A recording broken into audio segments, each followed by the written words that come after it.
Marceau is a gaslighter, and Marceau is pretentious, and Marceau is condescending, and Marceau is an antagonist, and so is Stormi. Stormi is also passive aggressive. Stormi is also blatantly aggressive. Stormi is the type of person that throws the rock and then will hide her hand. She can dish it, but she can't take it. Like Stormi's behavior, honestly, the past couple episodes has been kind of like, girl, what are you doing? When she talks, she doesn't make sense. She says just whatever comes to mind. Then when people call her out about it, she be ready to, I don't know, cry or throw a tantrum. Like, okay, sis. Okay. Love and Marriage Huntsville season 6, episode 28. Houston, here comes the problem. Why does this show, why are we on episode 28? Even the 90s sitcoms that we used to watch didn't have 28 episodes. What has 28 episodes? I feel like stuff like Big Brother and um Wheel of Fortune, Jeopardy. Like, why does this show have so many episodes, y'all? That is crazy to me. Nonetheless, let's talk about it. If you are brand new to the channel or a returning viewer that is not yet subscribed, please do me a favor. Hit that subscribe button if you enjoyed the content. My goal is to hit 20,000 subscribers before the end of the year or by the end of the year. I am super close, less than 400 subscribers away. So please, if you have not, please consider hitting that subscribe button, okay? All right, y'all, let's talk about this episode. So it starts off right where the last one left off, where Scott 1.0 is out with Stormi and Courtney, and they're playing pool. So remember, we're still going back and forth about her calling Marceau a B, right? So Marceau, after Stormi is like, you should have told me that hurt your feelings, and you should have said not to call you one, and I would have stopped. So Marceau did say, please stop calling me one. This was at the barbecue. So we're still going through this for why? Because Stormi is disrespectful and thinks that, we know what it is. We know what it is, y'all. Stormi wants to get Courtney amped up, and Courtney's not going to do it. And I think a big part of that is because Courtney knows that his wife is out of line. Courtney knows that Stormi is out of line by continually calling Marceau a bitch. Is Marceau a bitch? Absolutely, right? But at the same token, the way that she's doing it to his face is extremely disrespectful, even after he has asked her not to. But I feel like that really comes down to Tisha. This all comes down to Tisha because when they were at Tiffany's sip and see for baby Ace, and she first started calling Marceau a bitch, then Tisha should have checked her ass in. And this all would have been nipped in the bud. But whatever. This is on you, Tisha. I mean, to be real. But so we're at the pool hall. And they're once again talking about how I wouldn't have called you no bitch because if you was acting like a bitch, I'd have called you one. And it's like, Stormi, you know what you're doing. You know what you're doing. So Marceau was like, I don't have time to learn adults' new culture. Stormi feels that Marceau was being condescending by saying he doesn't have time to learn adults' culture. He wasn't, and this is why. When y'all were at the barbecue and Marceau was saying, well, Stormi, you said this is a part of your culture that it's normal. Stormi said yes. Stormi, I don't know whose culture you're in, but as far as my culture as an American, as an African American, it is not normal for you to call another man a bitch and think that he's gonna be okay with it. Be very for fucking real. Like, I don't like that. I don't know what culture Stormi's talking about. Is it ghetto culture? Is it hood? I don't know what she's talking about, but I think even in the ghetto, in the hood, that is still not okay. So she's out, pouting or whatever in the hallway. She gets in her confessional and it's like, I was trying to be vulnerable. Girl, bye. Bye, Stormi. Bye, Stormi. So then Tisha's like, Stormi just can't handle being called out, and that's true. I don't know why Stormi thought that she could continue to disrespect this man who really in this scene, Marcel wasn't doing anything to her. So I don't know why she wants to think that it's okay to do and we're all just going to sit around and laugh about it.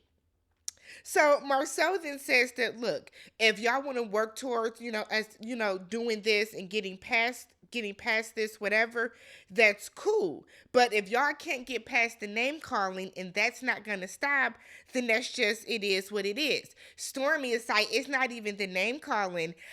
I've been done from Tisha's energy, and it's like, Stormi, what is your energy? What has been granted, Marcel and Tisha were late, right? They were an hour and a half late. You the fool for staying. You the fool for staying an hour and a half. I know production would have, but when Marcel and Tisha came in an hour and a half late, I'd have said, hey y'all, how y'all doing? We were here an hour and a half ago, and I would have left. But I feel like Stormi almost always has bad energy. You should have checked Tisha in then. But see, Stormi is passive aggressive with certain people. She's aggressive with certain people, but she's passive aggressive when it comes to Tisha. So Kimmy and Maurice. So they have a sex therapist coming over. I truly do not care. Next scene. So Nell and Chris invite everybody to this restaurant that I guess supposed to be like a Texas theme restaurant. So as everybody's coming in, Marceau and Tisha speak to Stormi and Courtney. Courtney, who just seems like a really nice guy, speaks back to Marceau, speaks to Tisha. Marceau waves, hey, Miss Stormi, how you doing? She just kind of stares at him. Tisha comes around, gives her like a side hug, which, why'd you touch her? Just say, hey, girl. But Stormi like doesn't speak. And Stormi likes to sit in her confessional and say, this is that fake shit. Stormi, you got to learn how to play the reality TV game, sweetheart. If you are going to be on TV, it literally takes nothing for you to come in, say, hey, y'all, and then keep it pushing. Stormi is not built for reality TV. And it's not because she's too real or she's too hood. It's because she's ignorant and she's childish. So, Nell starts passing out these pilgrim hats that she's calling cowboy hats. Those are not cowboy hats, y'all. Those are not cowboy hats. It was very much a given. I went down to the Party City and got these pilgrim hats, but she's passing them out. And everybody's like, what are the hats for? And she's like, we're going to Houston and everybody has to go, which means within their contract, they had to all agree to go on this trip. Personally, I think it's irresponsible of production to have Martell and Melody on this trip at the same time, because if I'm not mistaken, while this season was filming is when Marcel was threatening revenge porn on her. It's when, Martell, excuse me. When Martell was threatening revenge porn on her. When Martell was trying to take her kids from her and get sole custody. When Martell was saying that she's a negligent mother. So I don't know why they thought it best to force these people on this trip. Why can't it be like, let's do a girls trip and then a guys trip, and then we could have got more footage, but whatever. So Melody is in her confessional and she's like, it's fine as long as I'm on the separate side of the house. I feel like that's not a big ask, right? Y'all are going to get some huge Airbnb, put their rooms on opposite ends of the hallway. So Kimmy is asking Courtney and Stormi if they are good with everybody. Stormi is I guess, because Stormi, it's like Stormi don't have a poker face, right? So they kind of break off. Kimmy is talking to Stormi to the side. Stormi feels like this is a trap. Girl, what? Okay. She said that Tisha said that when it came down to the copying of the website, she said that Tisha was basically on some, I copied it, it wasn't my fault, so get over it, which is facts. That is exactly how Tisha handled that. But it's also like, you should have told her point blank, you copy my website, that shit wasn't cool, you owe me an apology. Stormi did a very roundabout way of doing that. If you feel that she is not going to give you the apology that you want or that you deserve, just don't fool with her. I don't know why it's so hard for Stormi to just ignore these people without, but Stormi don't have any other friends there.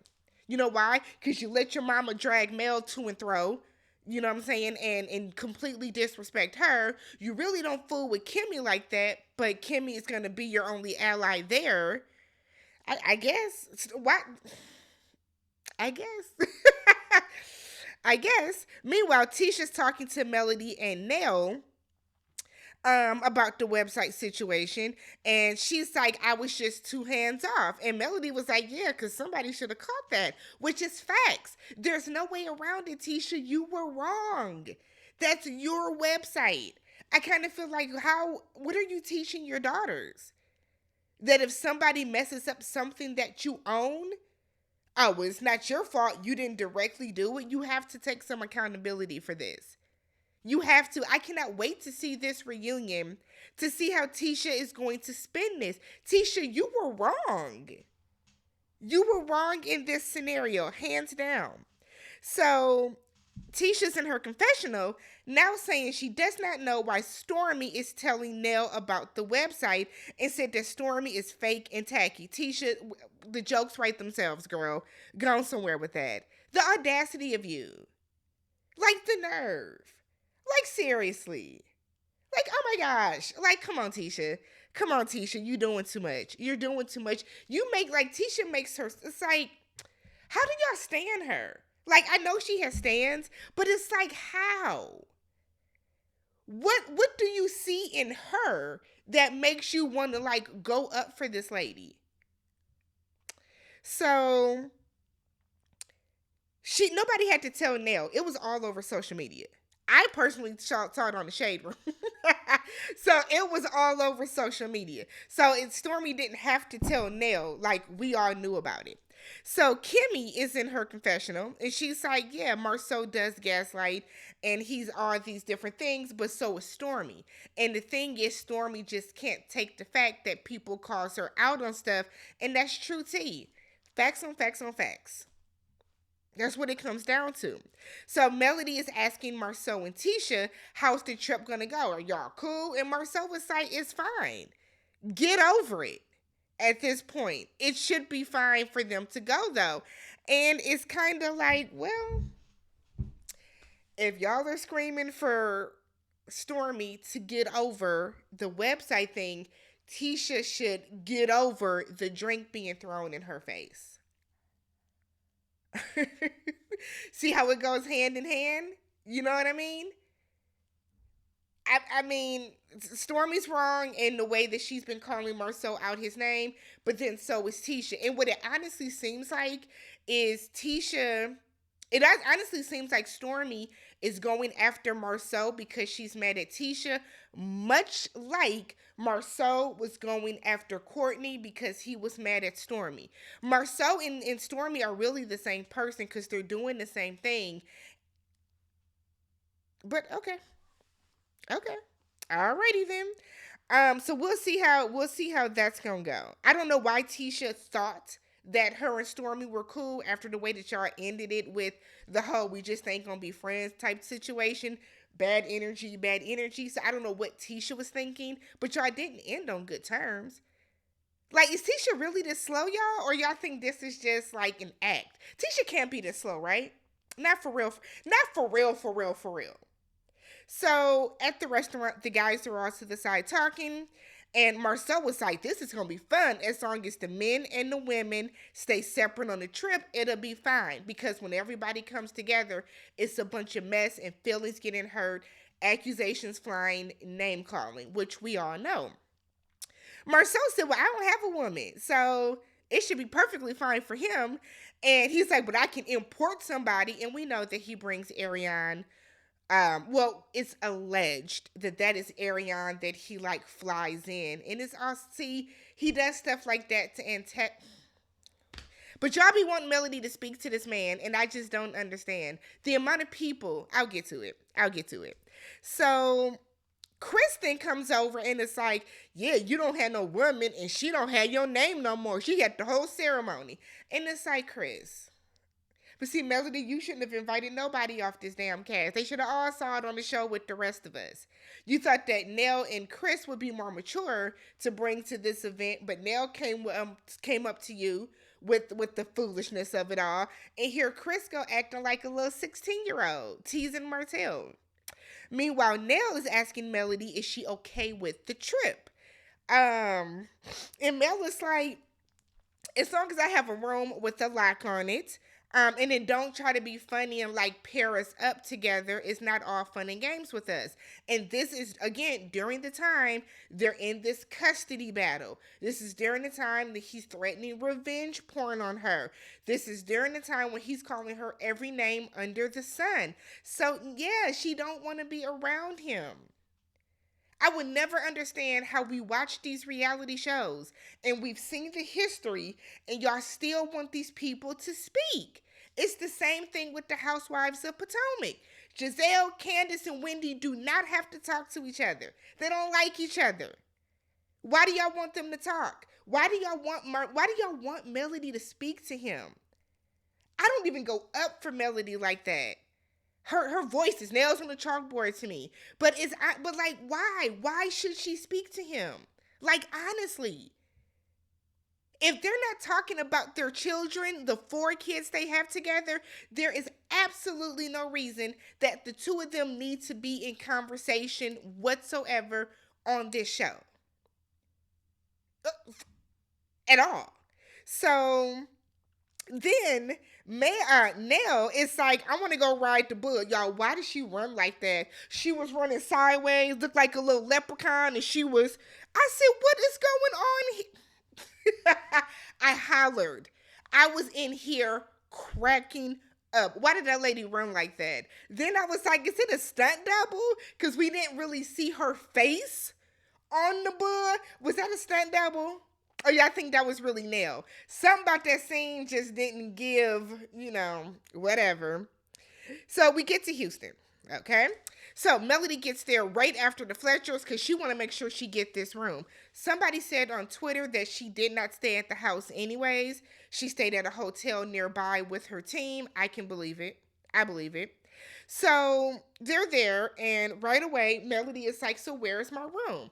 And Chris is like right next to my friend, like, boom, boom. And she was like, let's get one thing straight.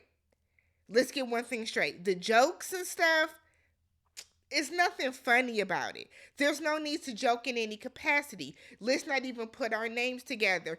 And I guess I personally, with all we have witnessed, just that we have seen on this show, on social media, why do they keep making the jokes about them getting back together?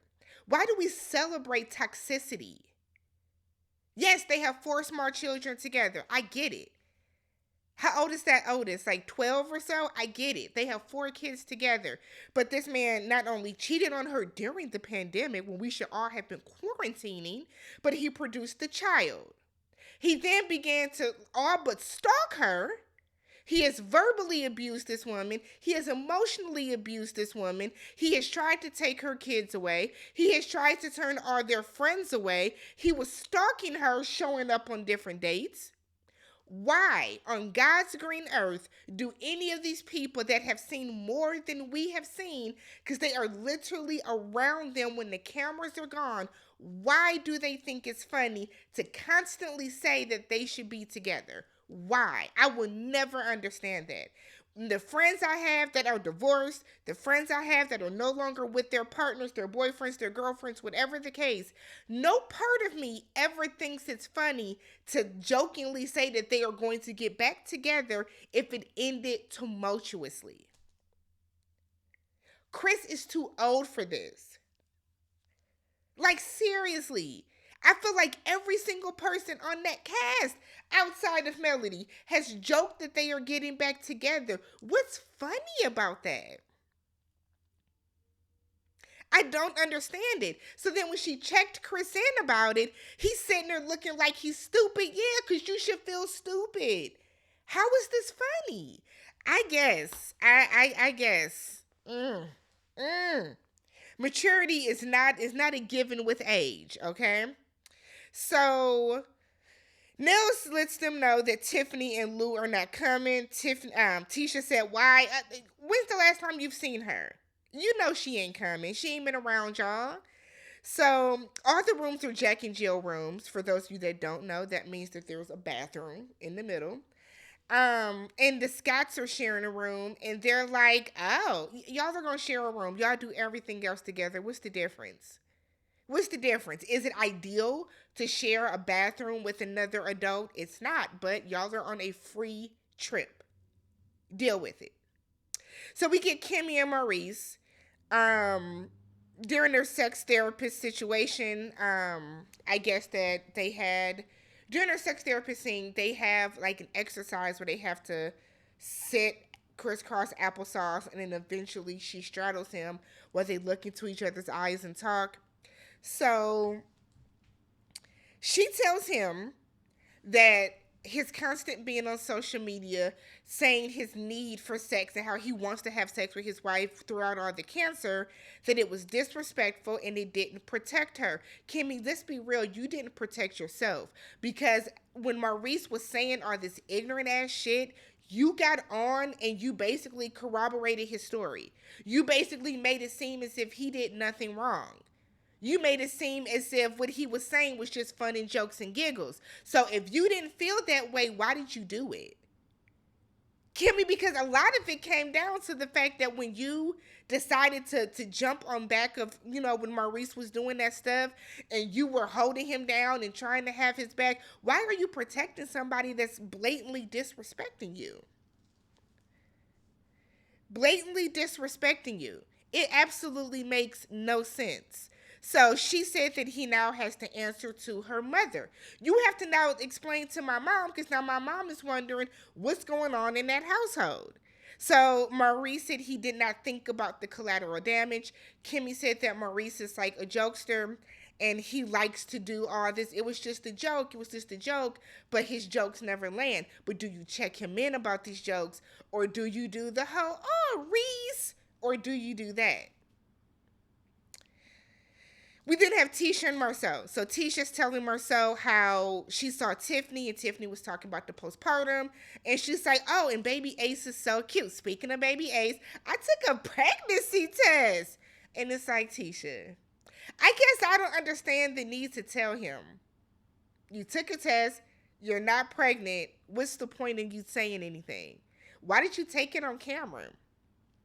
So Marceau said, "Oh, that's funny because I had a vasectomy."